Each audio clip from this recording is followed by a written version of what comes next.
이게 정말 필요한 것인가? 그다음에 이 법으로 인하여서 다른 헌법과 법률에 무슨 충돌되는 건 아닌가? 우리 현실에 적합한가? 또 실효성이 있는가라는 의문을 가지게 됐는데요.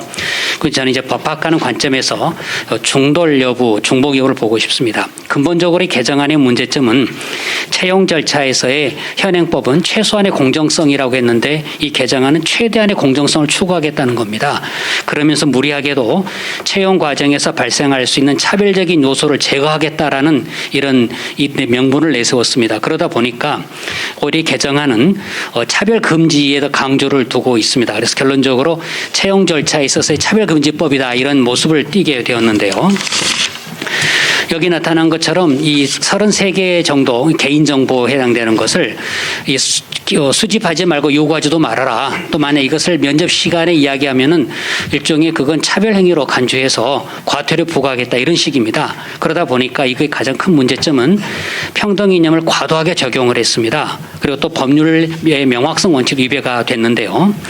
현행법에도 나름대로 지금 문제가 되고 있는 몇 가지 사유로 이런 개인정보 요구하지 말라는 게 있습니다. 그런데 더 많은 걸 우리는 요구하고 있는데요. 이 개정안은. 그러다 보니까 개정안에 따르게 되면 기초심사 자료에 장애인 여부나 저소득층 여부를 밝히지 못하게 되겠죠. 그런데 이건 현행법에 따르면은 장애인과 저소득층에 대한 복지 정책에 반하는 결과가 나옵니다. 우리 현재 지금 고용노동부의 정한 표준 양식에 따르면은 장애인인가 저소득층인가 다 기재하게 되어 있습니다. 왜냐하면 그거에 따라서 일정한 걸 밝혀서 일종의 그 고용에 좀 유리함을 얻게 하겠다는데요. 근데 정작 개정안에 따르게 이걸 하지 못하게 되어 있습니다. 그렇게 되면 결과적으로 장애인과 저소득층 불리한 결과가 나오는데 이게 과연 지혜로운 건가라는 의문을 갖게 된 거죠. 또 하나 여기서 차별하지 말라 할 때 차별이라는 용어가 사실 대단히 광범위합니다.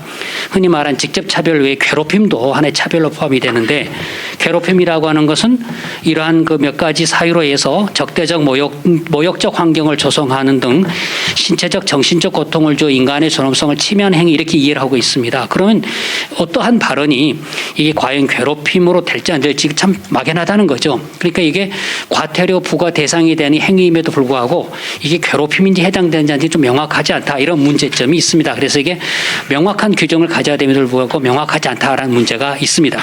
또 근본적으로 또 하나는 문제가 예외를 두지 않습니다. 그러니까 도대체 이 직무 수행장 반드시 필요한 질문을 해도 해야 할 텐데 이런 경우가 정당한 이유인지 아닌지 법 자체 명확하게 밝혀두고 있지 않습니다. 그러니까 되게 불분명하게 규정을 해놓고 있다는 문제가 있죠. 그러다 보니 자연스럽게 구인자 입장에서는 기본권 침해가 나타나는 게 그중 하나 표현의 자유라고 하는 겁니다. 이게 참 상당히 우스운 게 개정안이 예컨대 채용이라고 하는 선택의 결과를 해서 차별이 나타났다 이게 아니라 차별로 인정되는 표현 자체를 문제 삼습니다. 그러니까 그 결과가 차별이 했느냐 아니라 이 표현 자체가 면접 과정에서 차별하지 말라라는 건데요. 그러다 보니까 이상하게 표현의 자유를 먼저 규제합니다. 예를 들어서 채용 여부를 결정하려면 구직자는 일정한 사실을 알아야 되겠죠. 신체적 상태나 사회적, 경제적 상태의 지위를 알아야 되고 어떤 생각을 하는지 알아봐야 할 사실적 차원에서 필요한 걸 확인해야 되는데 그러지 말라는 거예요.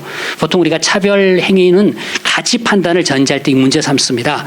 왜냐하면 차별이라고 하는 것은 그 인간의 존엄성 존중을 건드릴 때 문제가 되는데 그거 관계없이 사실적 정보 수집 차원의 발언도 하지 말라. 이건 당연히 넌센스다 말이죠. 그러다 보니까 관련된 질문을 못하게 됩니다. 그 결과 어떻게 놔두는가? 1차적으로는 표현의 자유 제약이 좀 결과적으로 채용할 것인가 말 것인가는 영업과 기업의 자유가 됩니다. 그런데 기업 차원에서의 자유도 있지만 조그만 자영업자 같은 또 영업의 자유에 해당되는데 채용 절차라고 할 때에서 면접시험은 당연히 그 자체가 차별을 목표로 하는 평가 작업이죠. 다시 말해서 지원자 간의 우열을 가리기 위해서 차별을 하자고 하는 게 면접시험인데 거기서 하지 말란다. 이거 참 우스운 일이 아닌가.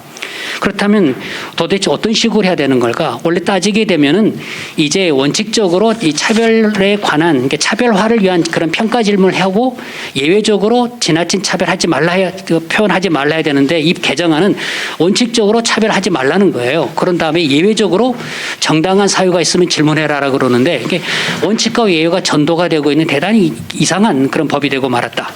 그러다 보니까 이제 어떤 문제가 나타나는가? 현재 여기 33개 이상의 개인정보를 묻지 말라고 하다 보니까 이미 기존에 성별에 관해서 남녀 고용평등법이 있고요. 연령에 관해서는 고령자 고용법, 장애인에 관해서는 장애인 차별금지법 등등이 있습니다. 근데 이거에 따르면 중복이 되게 돼 있습니다. 예를 들어서 현행 채용 절차법에 따르게 되면은 필요한 경우에 고용노동부 장관은 구인자에게 자료 제출해라 또는 보고를 요구하게 되죠. 때로는 구인자의 서류 작물을 조사할 수 있는 그런 권한이 있습니다. 그런데 만약 고령자 고용법에 따르게 되면 연령을 이유로 해서 차별하는 케이스라 그러면 두 가지 법에 같이 적용을 받게 됩니다. 그래서 연령 차별받은 사람은 인권위에 진정을 하죠.